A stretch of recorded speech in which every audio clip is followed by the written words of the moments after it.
A very good morning to you students and I hope everybody is doing well, right? आज ही हमारी बात हुई and everybody is doing well I hope.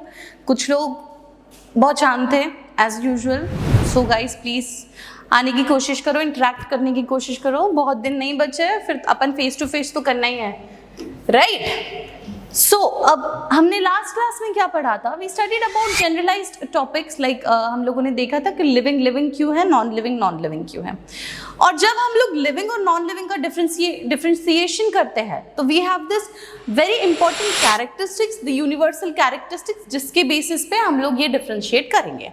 तो according to that हमने कुछ 5 characteristic देखे थे, जिसमें मेटाबॉलिज्म था, डेथ था, there was ageing, then there was reproduction and then there was what, there was this one another character. Okay, so today we are going to start with our new topic, which is there is immense diversity in living organism. That means कि अब जैसे हमारा entire अर्थ है, हमारे पास क्या है, हमारे पास में एक अर्थ है, ये अर्थ में बहुत सारे लोग रहते हैं. 2 people आर देयर, बट सिर्फ इंसान है क्या? सिर्फ होमोसेपियन की एक स्पीशीज है क्या? नहीं, वहाँ पे different type of different category of species भी प्रेजेंट होती है, इतना हमको पता है. और अगर मैं कहती हूँ आज की एंट की 30,000 स्पीशीज है, तो क्या इसका मतलब 30,000 इंडिविजुअल स्पीशीज है? नहीं, we are talking about a certain population. 30,000 तो भाई सब स्पीशीज है. इसके अलावा इस 30,000 की एक स्पीशीज की बहुत सारे इंडिविजुअल्स होंगे. So the count of that particular ant क्या हो जाता है? बहुत ज्यादा हो जाता है, इमेंस हो जाता है. तो what are this saying is कि हमारे पास में डाइवर्सिटी तो है, बहुत ज्यादा डाइवर्सिटी ऑफ लिविंग ऑर्गेनिज्म. और क्योंकि इसकी इतनी डाइवर्सिटी है, इतनी वैरायटी है, हम लोगों को इसको स्टडी करने में बहुत मुश्किल जाती है ना? तो अगर मुझे ये सारी चीज़ों को पढ़ना है तो मुझे एक फिनोमिना डेवलप करना पड़ेगा, एक सर्टेन अंडरस्टैंडिंग, एक सर्टेन प्रोसेस डेवलप करना पड़ेगा कि जब भी वो सर्टेन एक डॉग जा रहा है तो मैं उसको डॉग ही बोल सकूं, वो कैट जा रही है तो कैट ही बोल सकूं. तो डॉग और कैट क्यों होता है? Because this are 2 different species and this species have been identified and according to the characteristics which they have, they are identified in this particular family or this particular class or this particular species.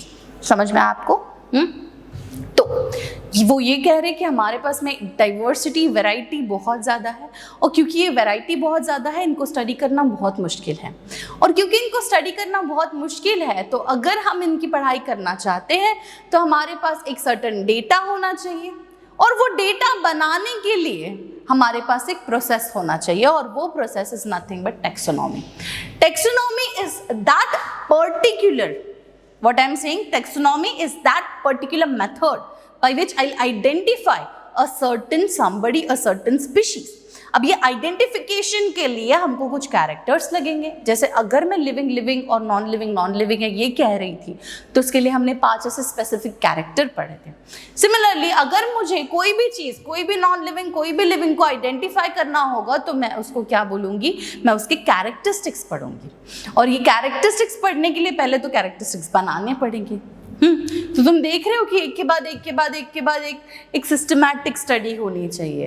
हाँ, और वो systematic study हम कैसे करेंगे? तो हमारे पास में अगर कोई एक स्पेसिफिक स्पीशीज है, कोई भी स्पीशीज हो सकती है, वो स्पीशीज को अगर मैं बाहर जाती हूँ और I come across that species and कभी कोई उस जगह गया नहीं है, मैं पहली बंदी हूँ और मैंने वो स्पीशीज देखी, तो मैं क्या करती हूँ? मैं वो स्पीशीज को कलेक्ट करके लाती हूँ. कलेक्ट करने के बाद में मैंने लैब में उसका क्या किया? उसका स्टडी किया कि इसमें क्या है, क्या नहीं है, इसका पैटर्न कैसा है. हाँ, ये पैटर्न क्या है, हड्डियाँ कितनी है, ऑर्गन्स कितने हैं, जो भी है. If I am collecting an animal तो मैं एनिमल की स्टडी करूँगी. If I am collecting a plant I will study plant.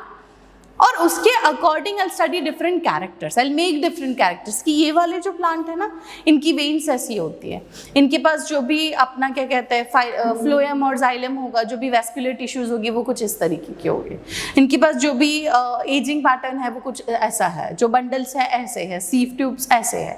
ऐसे डिफरेंट कैरेक्टर्स मैं अपने इसमें नोट डाउन करती हूँ. और once I note it down I make a list of characters. और ये लिस्ट ऑफ कैरेक्टर्स में आगे से whenever I come across another plant species और मैं उसको ऐसे कंपेयर करती हूँ कि ये कैरेक्टर इसके पास में भी है, ये कैरेक्टर इसके पास में भी है, ये उसके पास में भी है.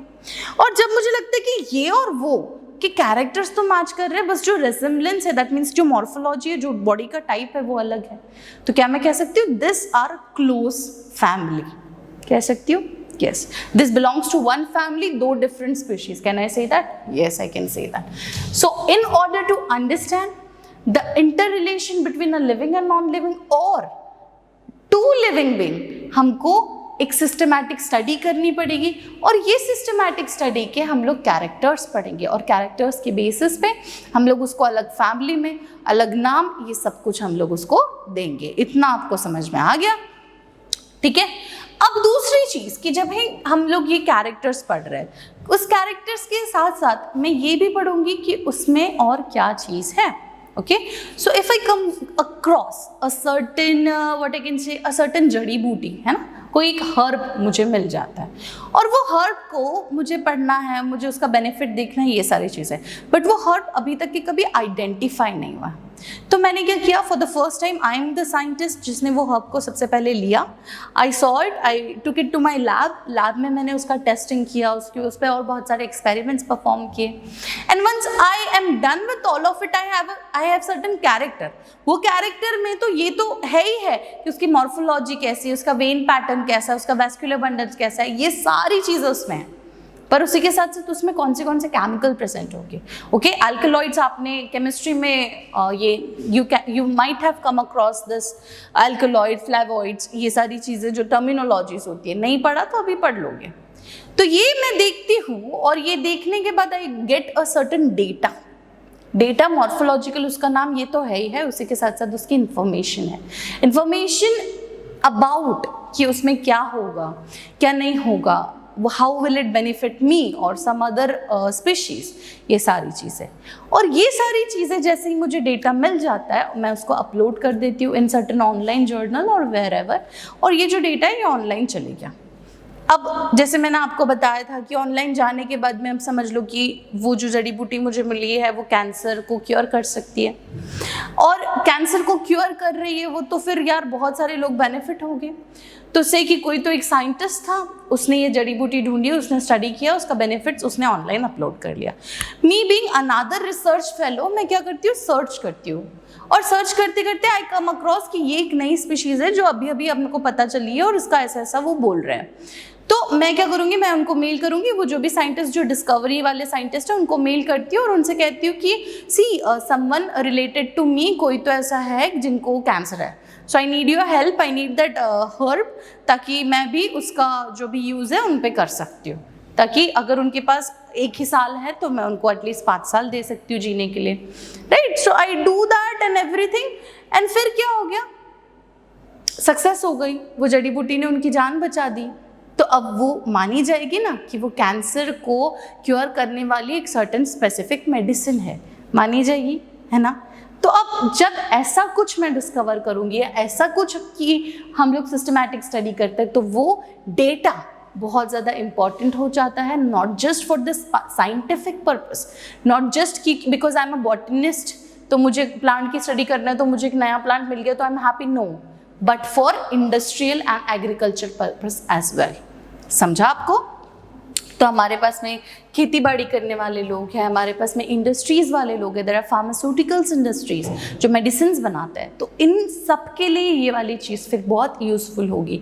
दे can start manufacturing and with their help we can cure many patients. Getting my point? Agriculture wise भी if I come across certain what I can say, सी अभी जैसे सिस्टमैटिक स्टडी कर ली, तो सिस्टमैटिक स्टडी में ये भी लिखा रहेगा कि अगर ये यहाँ पे ग्रो होता है तो उसकी डिमांड सबसे ज़्यादा कहाँ पे होगी। ओके, तो अब वो ग्रो हो रहा है, कहीं तो कहीं जा रहा है, कुछ तो हुआ। अब समझ लो we are living in Bhandara, और भंडारा में the people are eating tomatoes, but the farming किसकी हो रही है, कैप्सिकम, शिमला मिर्ची की फार्मिंग ज़्यादा हो रही है। तो अब लोग जो यहाँ पे टमाटर खा रहे हैं, भाई शिमला मिर्ची का क्या करेंगे? हम लोग का फेवरेट तो टमाटोज है ना, हमको तो टमाटोज ही खाना है, हमने नहीं खाना शिमला मिर्ची। तो फिर क्या हुआ, शिमला मिर्ची की हमको एक्सपोर्ट करना पड़ेगा, वो तो एक अलग फैक्टर है, लेकिन यहाँ पे कोई खरीदने वाला है नहीं, मार्केट वैल्यू है उसकी नहीं, तो यूजलेसली वो बर्बाद हो जाएगा। तो अगर मुझे टमाटोज की फार्मिंग करना है और मुझे पता है कि भंडारा में टमाटोज की डिमांड बहुत ज़्यादा है, तो अगर मैं उसकी फार्मिंग शुरू करती हूँ तो लोग जो है वो बहुत खरीदेंगे और मैं रिच हो जाऊँगी. सो this is also a type of useful stuff which can be helpful in agriculture. Agriculture में हम लोग ये भी उसको बता सकते हैं कि अगर ये पर्टिकुलर प्लांट है जो आपको अभी जिसको कल्चर करना है, तो उसको सॉइल किस टाइप की लगेगी, एनवायरनमेंट किस टाइप का लगेगा, ताकि फार्मर्स को आसानी हो जाए उसको ग्रो करने के लिए. समझ में आ? तो ये जो भी स्टडी है ये बहुत थरो स्टडी होती है, not just for the name purpose, not just for the characteristics, but also every ecological aspects as well. समझ में आया आपको? So this is what this slide is saying. इसीलिए इसमें अगर अभी तक के किसी को भी कोई भी डाउट होगा तो प्लीज लेट मी नो. ठीक है. अब दूसरी चीज वो कह रहे हैं कि intensive laboratory and field studies in order to identify and classify the organism form strong basis of meaningful use of collected data. अब इंटेंसिव लेबोरेटरी है, ओके, या फील्ड स्टडी है इन ऑर्डर टू आइडेंटिफाई और classify the organisms from strong basis of for meaningful use of the collected data. कैसे? अभी थोड़ी देर पहले I have told you a certain point. Systematic study करने के लिए हमको सबसे पहले तो कलेक्शन ऑफ द सैंपल करना पड़ेगा, कलेक्शन ऑफ द स्पेसिमेन करना पड़ेगा. Once I collect that particular specimen, what I am going to do is, me being a research fellow, मैं उसको लेके आऊँगी, मैं लेके आके उसको लैब में टेस्ट करूँगी, उस पर एक्सपेरिमेंट्स करूँगी, उसकी स्टडी करूँगी, बहुत सारी और बुक्स लूँगी. ये बुक्स में अगर उसके जैसा कुछ लिखा है तो मैं वो डेटा कलेक्ट करूँगी और ऐसा करके I will make a huge bunch of my collected data. Getting my point? तो बस ये लोग वही कह रहे हैं कि इंटेंसिव लेबोरेटरी स्टडी कर लो, फील्ड वर्क कर लो, ताकि आप उस पर्टिकुलर स्पीशीज को आइडेंटिफाई कर पाए, आप उस पर्टिकुलर स्पीशीज को क्लासीफाई कर पाए, ओके, ताकि हमारे पास उसकी जो भी इंफॉर्मेशन है वो एकदम मीनिंगफुल हो, है ना. मैं ऐसा नहीं कह सकती कि आज मैंने एक स्पीशीज कलेक्ट कर ली और वो स्पीशीज कलेक्ट करके मैं बस ये बोल रही हूँ ये गोल दिख रही है तो इसका नाम हम गोल रख देते हैं, ये हरी है तो इसका कैरेक्टरिस्टिक्स हम हरा रख देंगे. नहीं ना, हमको उसको पढ़ना पड़ेगा. तो पढ़ने के लिए मैं सिर्फ उसको लैब में ला के स्टडी नहीं कर सकती. वो नेचुरली किस हिसाब से ग्रो होता है, वो नेचुरली कौन से एनवायरनमेंट में सबसे ज़्यादा फ्लरिश करेगा, ये सब कुछ मुझे डॉक्यूमेंट करना पड़ेगा और ये डॉक्यूमेंटेशन को एक सर्टेन टाइम लगेगा. Okay, so that is what they are saying कि जो भी हमारा कलेक्टेड डेटा है वो डेटा एक मीनिंगफुल पर्पस होना चाहिए. ऐसा नहीं कि यार मिल गया कुछ तो नया, कुछ तो अजीब अजीब सैम्पलिंग कर लिया, अपलोड कर दिया तो बहुत ही फॉल्स इन्फॉर्मेशन अपलोड कर दिया जो किसी के काम की नहीं है. ऐसा हम लोग नहीं कर सकते. ओके, और इसी पर्पस के लिए ये कलेक्टेड डेटा एकदम मीनिंगफुल होने के लिए हमको इंटेंसिव लेबोरेटरी स्टडी करना पड़ेगा, उसी के साथ साथ फील्ड वर्क करना पड़ेगा. फील्ड वर्क क्या होता है? Whenever you go at the natural area जहाँ पे वो प्लांट या एनिमल रहता है और उसको आप ऑब्जर्व करते हो for many days, for maybe sometimes many years as well, और आपको एक बार समझ में आता है कि वो कैसे रहता है, क्या खाता है, किस तरीके का उसका हैबिटेट है, बिहेवियर कैसा है, एग्रेसिव है, सॉफ्ट है, ओके, प्रेडेटर है कि प्रे है, क्या है.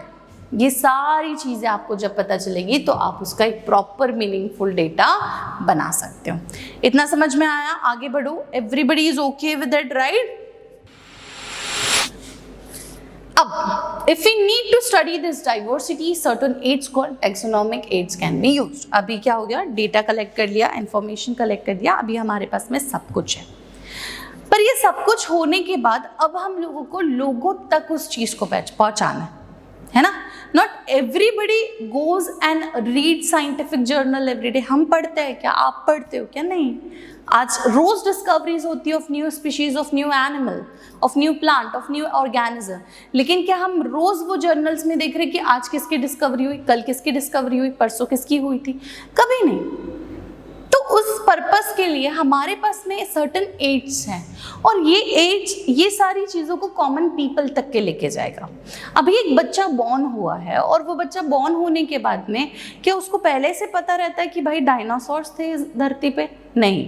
हम उसको कुछ दिखाते हैं, हम उसको म्यूजियम्स लेके जाते हैं, हम उसको सर्टेन जगह लेके जाते हैं और फिर उसको पता चलता है कि पहले कभी ना कभी तो डायनासोर्स थे यहाँ पे, right? So this purpose, okay, we need to fulfill the purpose because we need to tell each and every candidate, each and every citizen कि ऐसा कुछ पहले था. We need to give the knowledge and for this particular knowledge we need what? We need certain certain taxonomical aids. समझ में आया? Okay, so this taxonomical add क्या क्या होते हैं? So this herbaria, this botanical gardens, this museum, this biodiversity park, ये बहुत सारी चीज़ें प्रेजेंट होती है यहाँ पे। ओके, समझ में आया? तो उसमें से आज हम सिर्फ हर्बेरियम क्या होता है उसके बारे में पढ़ेंगे, और उसके बाद में फिर नेक्स्ट क्लास में बाकी के मैं तुमको कंप्लीट करके दूंगी। सो अब जब अपन बात करते हैं अबाउट हर्बेरियम, ये वर्ड जो है वो प्लूरल है हर्बेरिया के लिए। Herbaria stands for single, herbarian stands for plural word. ये किसने दिया था? Pitton de Tournefort. Every time I say it wrong, but ignore करो, चलो। सो इन्होंने एक बुक लिखी थी एलिमेंट्स, ओके, एलिमेंट्स, ओके। और ये बुक्स जो है इसमें उन्होंने बहुत सारी ऐसी चीज़ें हर्बेरियम के, मतलब उसको एक नाम दिया था हर्बेरियम, ओके, और ये प्रोसेस और ये सारी चीज़ों के बारे में बताया था। और हर्बेरियम का जो आर्ट है वो एक इटालियन टैक्सोनॉमिस्ट लुका गिनी इन्होंने दिया था इन 1419 एंड 1556, इतना पुराना, ओके। अब हर्बेरियम क्या होता है ना? This is one effective tool for what? For taxonomic studies. ये हम लोगों को बहुत अच्छे से पता है, लेकिन what exactly is herbarium? Okay, so भाई जैसे मैंने आज तुमको क्लासरूम में एग्जाम्पल दिया that we all celebrate Valentine's day, है ना? हर किसी को प्यार व्यार होता है ये एज में। तो अब आपका वैलेंटाइंस डे आ गया, सब आ गया, आपने क्या किया कि आपका जो भी क्रश है, जो भी था आगे, पहले क्रश था, प्यार था, बचपन का प्यार एंड व्हाट नॉट, उसने आपको एक रोज दे दिया। चलो, इतने दिन से आप 4-5 साल से कोशिश कर रहे हैं यार वो पट जाए, यार वो पट जाए, और वो अब जाके पटिया। तो उसने आपको एक रोज दे दिया, और वो रोज देने के बाद you are very happy, and फिर आप प्यार में क्या करते हो? वो मैं रोज फेंकूंगा नहीं, बिल्कुल नहीं फेंकूंगा। तो आपने एक बुक ली और वो बुक के अंदर आपने वो रोज को प्रेस करके रखा, और आप अक्सर हर महीने उसको चेक करते हो, देखते हो वो रोज है कि नहीं है, कैसा है, क्या है, ये सब कुछ। सो आफ्टर 6th month आपने जब वो रोज को देखा तो वो रोज पहले बहुत बल्कि था, एकदम ऐसा फ्लफी खूबसूरत सा, रेड सा। आज इतने 6 महीनों से वो उस बुक में पड़ा हुआ था, तो अभी वो ड्राई हो गया, चपटा हो गया। तो अब जो ये आपके पास चपटा रोज है ना, वही हर्बेरियम है। समझ में आया? This is the herbarium. So herbarium basically ये तो आपका वैलेंटाइन डे की इंफॉर्मेशन हो गई। उसी तरीके से हम टेक्सोनॉमिक लेवल पे भी इंफॉर्मेशन देते हैं। टेक्सोनॉमिक लेवल पे जब भी मैं फील्ड पे जाऊँ, जब भी मैं कहीं भी जाऊँ, कहीं भी मैं जा रही हूँ, कुछ भी कर रही हूँ, I come across a new species, एक नई स्पीशीज मिली है, मैं उसका सैंपल कलेक्ट करती हूँ। सैंपल स्पेसिमेन, ये सैंपल मैंने कलेक्ट कर लिया। अगर वो प्लांट है तो मैं लीव्स कलेक्ट करूँगी, उसमें फ्लावर्स आते हो तो मैं फ्लावर्स कलेक्ट करूँगी। फिर मैं उनको घर पे लाई, मैंने उसको बराबर से स्टडी कर लिया, इसमें क्या है क्या नहीं, कहाँ पे था, क्या नाम है, एंड एवरीथिंग। और वो स्टडी करने के बाद में मैं उसको एक पेपर पे, एक ऐसी स्टैंडर्ड शीट होती है, उस पर रख देती हूँ। And when I keep it on the standard sheet, मैं उसके ऊपर एक और पेपर डालती हूँ, और फिर उसके बाद में मैं उस पर पत्थर रख देती हूँ।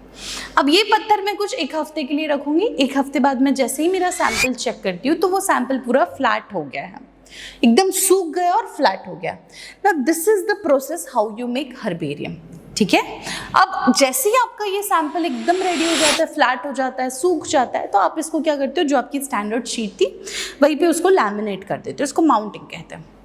लैमिनेट करने के बाद आप उसको एक लेबलिंग कर देते हो, एक राइट कॉर्नर में आप उसका सारा नाम लिखोगे, से अगर वो कहाँ से मिला है, अगर उसको टेक्सोनॉमिक आइडेंटिफिकेशन उसका हुआ है तो उसका नाम क्या है, फिर उसको लोकली हम क्या नाम देते हैं, उसका डेट क्या है जब वो हमको मिला था, उसका टाइमिंग क्या था जब वो हमको मिला था, वो कौन से एनवायरनमेंट में रहा था, उसका लोकल नेम क्या है, जो साइंटिस्ट जिन्होंने उसको पता किया था उसका नाम क्या है।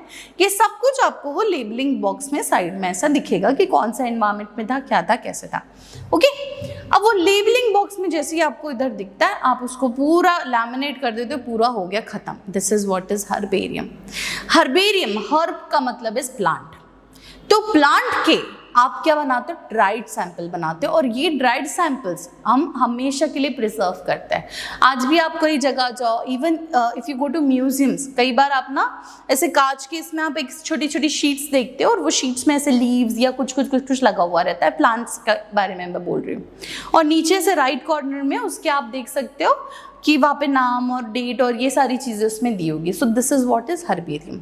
अब ये यूज़फुल कैसे होता है उसके पहले मैं बता देती हूँ ये स्टोर कैसे होता है। अब हर्बेरियम की शीट बन गई।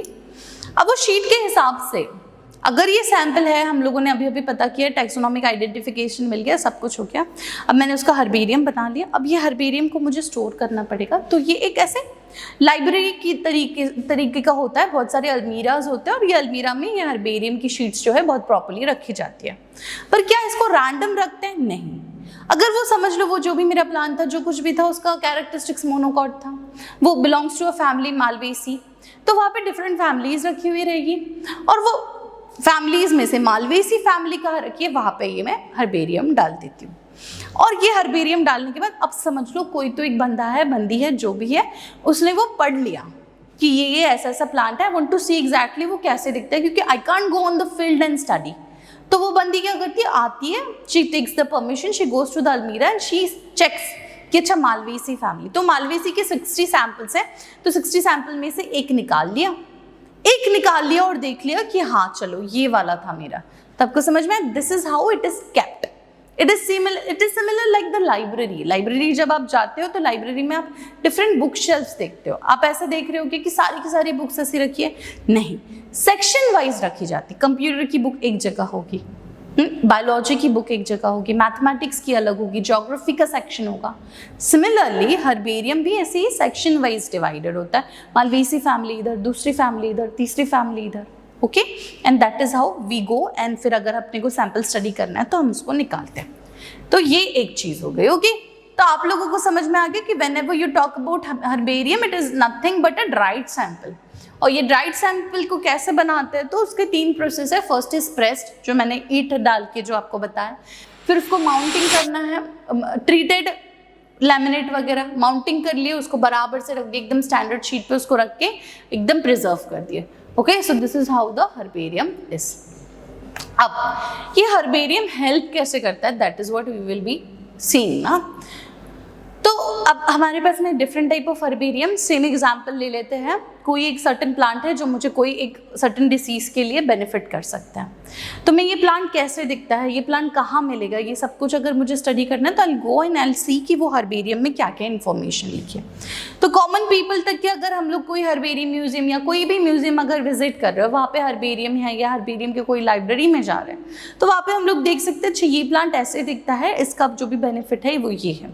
किसने पता किया, तो इसने पता किया। कहाँ पे मिलेगा, तो यहाँ पे मिलेगा। कब हुआ था इसका डिस्कवरी, तो ये डेट को। कहाँ रहता है, ठीक है, उसके इकोलॉजिकल एस्पेक्ट्स क्या है, कि वो कौन से सॉइल में प्रेजेंट है, कौन से एनवायरमेंट में प्रेजेंट है, कैसा क्या, ये सब कुछ हम लोग उस शीट में मिल सकता है, हम सब कुछ वो शीट में देख सकते हैं। So date, place of collection along with detailed classification and highlighting with its ecological peculiarities, characters of plant are recorded on the same sheet. Local name लिखा जाएगा, उसका किसने कलेक्ट किया उसका नाम लिखा जाएगा, और ये जो इन्फॉर्मेशन है वो right corner of the sheet में प्रेजेंट होगा।